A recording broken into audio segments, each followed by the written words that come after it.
300 soldiers from 11 species.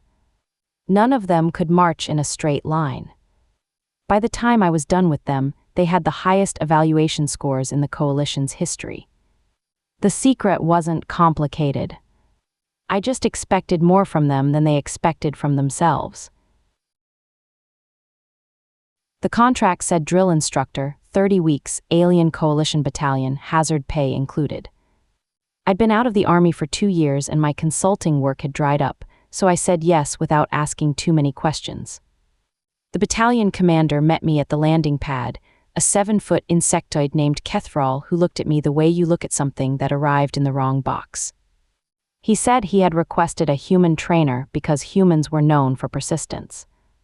I said persistence was one word for it.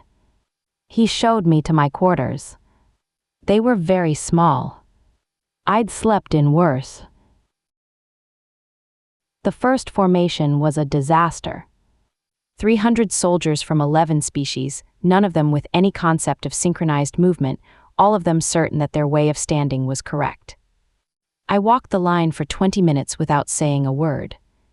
Then I started over from the beginning. Feet, posture, eyes forward. The basics. The universal language of every military that has ever existed is that you start with the basics and you do not move on until they are right. Some of them thought this was beneath them. I explained politely that it was not. Week 4, they started to get it. Not all of them, the Thressi contingent was still moving like they were underwater, and the Vulcan squad kept anticipating commands, but the core of the battalion was starting to move like a unit. I ran them in the rain. I ran them in the dark. I ran them when they were tired, and I ran them when they thought they were done. The thing about drilling is it isn't about the drill. It's about building a body that responds before the mind has time to be afraid. You have to put it in the muscle. Commander Kethral called me to his office at week 8. He said the other coalition instructors were filing complaints. I was running a harder program than any of their battalions, and he was concerned about morale. I asked him what the battalion's scores looked like. He showed me. They were the highest in the coalition. He asked how. I said I expected more from them than they expected from themselves, and I didn't accept the difference. He dismissed me. At the next formation, he was standing at the back watching. He stayed for 2 hours. The final evaluation was a joint exercise against 2 other coalition battalions. My battalion went in as the smallest and least experienced on paper. I watched from the observation platform. They moved clean.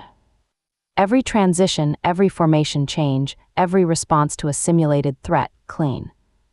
The kind of clean that only comes from 10,000 repetitions. The evaluators kept checking their instruments like the numbers were wrong. The numbers weren't wrong. My soldiers just knew what to do and they did it without flinching. After the scores posted, Commander Kethral found me at the edge of the field. He stood beside me for a while without speaking.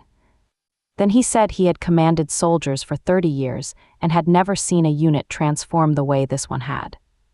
I said I appreciated that. He asked what the secret was.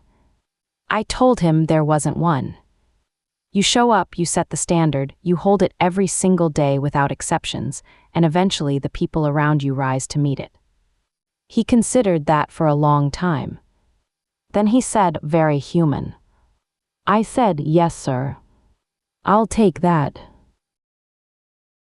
They gave me a coalition commendation at the closing ceremony. I put it in my bag with the others.